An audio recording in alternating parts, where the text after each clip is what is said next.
नमस्कार, जय हिंद मेरे प्यारे साथियों। आप लोगों का स्वागत है हमारे new YouTube channel study with MS classes पर। आज हम लोग पढ़ने वाले हैं हिंदी व्याकरण में अलंकार।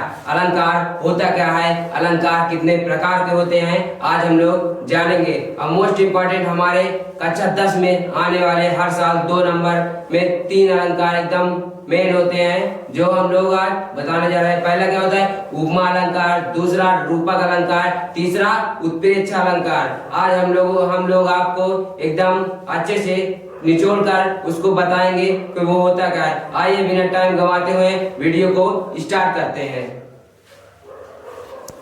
आइए देखते हैं अलंकार। कविता की शोभा बढ़ाने वाले शब्द, कविता की शोभा बढ़ाने वाले शब्द और अर्थ। कविता की शोभा बढ़ाने वाले शब्द और अर्थ की विशेषताओं को अलंकार कहते हैं। अलंकार 2 भागों में टूटता है, पहला अलंग, दूसरा कार। अलंग का मतलब होता है आभूषण और कार का मतलब होता है धारण करने वाला। अलंग, अलंग, दूसरा कार। अलंग का मतलब होता है आभूषण,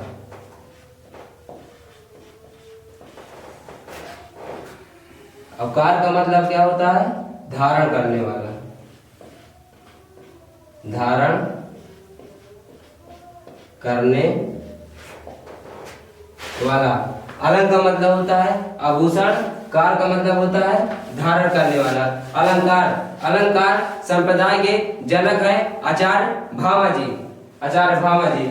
और अलंकार, अलंकार कितने प्रकार के होते हैं, अलंकार के 2 भेद होते हैं। आइए देखते हैं। पहला क्या होता है शब्द अलंकार, दूसरा अर्थ अलंकार। आइए देखते हैं शब्द अलंकार। जब किसी काव्य में किसी विशेष शब्दों का प्रयोग से चमत्कार पैदा होता है, जब किसी काव्य में किसी विशेष शब्दों के प्रयोग से चमत्कार पैदा होता है उसे शब्द अलंकार कहते हैं। अर्थ अलंकार, अर्थ अलंकार क्या होता है, जब किसी वाक्य का सौंदर्य, जब किसी वाक्य का सौंदर्य उसके अर्थ पर आधारित होता है उसे अर्थ अलंकार कहते हैं। आइए देखते हैं शब्द अलंकार। शब्द अलंकार के 6 भेद होते हैं।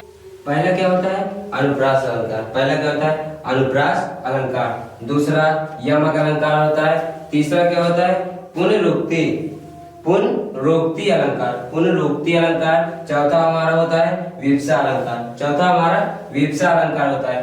पांचवा हमारा होता है श्लेष अलंकार, पांचवा हमारा श्लेष अलंकार होता है। छठवा क्या होता है वाक्रोक्ति, वाक्रोक्ति अलंकार, छठवा वाक्रोक्ति अलंकार। इसको देखते हैं अर्थ अलंकार। अर्थ अलंकार के 5 भेद होते हैं, आइए देखते हैं। पहला क्या होता है उपमा अलंकार, पहला हमारा होता है उपमा अलंकार। दूसरा होता है रूपक अलंकार। तीसरा क्या होता है, तीसरा हमारा होता है उत्प्रेक्षा अलंकार। चौथा अतिशयोक्ति, चौथा क्या होता है अतिशयोक्ति अलंकार। पांचवा क्या होता है मानवीकरण, मानवीकरण अलंकार। ये इसको देखते हैं कि हमारा मोस्ट इंपॉर्टेंट क्या है, ये तीनों हमारा मोस्ट इंपॉर्टेंट ये तीनों जो हमारे बोर्ड में आएगा। पहला क्या होता है उपमा अलंकार, पहला उपमा अलंकार होता है। दूसरा क्या होता है रूपक अलंकार। तीसरा हमारा उत्प्रेक्षा अलंकार। इसको हम लोग एकदम अच्छे से पढ़ेंगे। आइए आगे वीडियो को स्टार्ट करते हैं।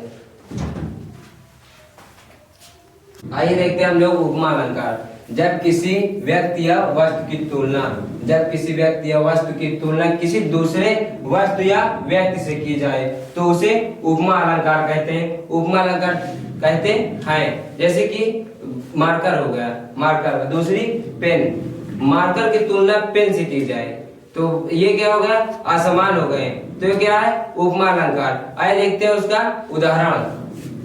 हरिपद कोमल कमल से, हरिपद कोमल कमल से। हरि माने क्या होता है भगवान श्री कृष्ण, भगवान श्री कृष्ण के पैरों की, भगवान श्री कृष्ण के पैरों की तुलना, पैरों की तुलना कमल रूपी पुष्प से किया गया है। यही हमारा उपमा अलंकार का उदाहरण है। दूसरा क्या है पीपर पात सरिस मंडोला, पीपर पात सरिस मंडोला। पीपर पात सरिस मंडोला का मतलब क्या है कि पीपर के पत्तों के जैसे हमारा मन डोलता है, वैसे कि जैसे पीपर और मन डोलना, ये क्या असमान हो गया। यही हमारा उपमा अलंकार का उदाहरण है। उपमा अलंकार हमारा 4 प्रकार के होते हैं, आइए हम लोग देखते हैं। पहला क्या होता है? उपमेय। पहला हमारा उपमेय होता है, दूसरा हमारा होता है उपमान, दूसरा हमारा उपमान होता है, तीसरा हमारा साधारण होता है और चौथा क्या होता है? वाचक। चौथा हमारा वाचक होता है। आइए इसके आगे हम लोग नीचे देखते हैं रूपक अलंकार। रूपक अलंकार, रूपक अलंकार होता क्या है? जहां उपमेय में उपमान का भेद रहित, उपमेय में उपमान का भेद रहित आरोप हो, वहां रूपक अलंकार होता है, वहां रूपक अलंकार होता है। जैसे कि रूपक अलंकार में उपमेय और उपमान का कोई भेद नहीं होता है। और इसका आइए हम लोग उदाहरण देख लेते हैं। चरण कमल बंदो हरिराई, ये क्या है? चरण कमल बंदो हरिराई। इसमें क्या है? तुलसीदास जी कह रहे हैं, श्री कृष्ण के चरण की वंदना कर रहे हैं कि चरण कमल बंदो हरिराई। चरण माने क्या है? चरण कमल बंदो हरिराई, चरण रूपी कमल रूपी चरणों की वंदना कर रहे हैं श्री कृष्ण जी। आइए हम लोग देखते हैं उत्प्रेक्षा अलंकार। जिस जगह में उपमेय में उपमान की संभावना या कल्पना की जाए, वहां उत्प्रेक्षा अलंकार होता है। उत्प्रेक्षा अलंकार की पहचान आइए हम लोग देखते हैं। जानो मानो एवं मनो, ये उत्प्रेक्षा अलंकार की पहचान है। आइए इसका हम लोग उदाहरण देख लेते हैं। पहाड़ मानो छूने को आ रहा है, इसमें क्या है? मानो। ये देखो मानो, ये क्या है? उत्प्रेक्षा अलंकार की पहचान। इस उदाहरण में हम लोग पहचान सकते हैं कि ये उत्प्रेक्षा अलंकार है। इसको आगे देखते हैं। पहाड़ मानो छूने को आ रहा है, ये सिर्फ हम कल्पना कर सकते हैं कि पहाड़ मानो छूने का है, लेकिन ये हो नहीं सकता। आइए हम लोग दूसरा उदाहरण देख लेते हैं। मेरे आंसू मोती हैं, ये तो है नहीं कि हमारा आंसू मोती है, हम केवल कल्पना या संभावना कर सकते हैं ना। नहीं फिर सब रो के यही कहेंगे आंसू मोती है, लेकिन ये नहीं होगा। आइए हम लोग तीसरा उदाहरण देख लेते हैं। आकाश नीला सागर है, ये सिर्फ हम तुलना कर सकते हैं कि आकाश नीला सागर है। आइए हम लोग देखते हैं कि मैं आशा करता हूँ कि आप लोगों को ये वीडियो अच्छी लगी होगी। इसमें जो अलंकार है, उपमा अलंकार, रूपक अलंकार, उत्प्रेक्षा अलंकार, ये आप लोगों को बहुत ही अच्छी तरह से समझ में आया होगा। आप लोग इसको अच्छे से पढ़ लीजिएगा, क्योंकि आप लोग को बोर्ड में इसको छोड़ के नहीं आना है, इसको एकदम लिख के आना है बोर्ड में, आपका नंबर ना छूट पाए। ये 2 नंबर का आता है हमारे बोर्ड में।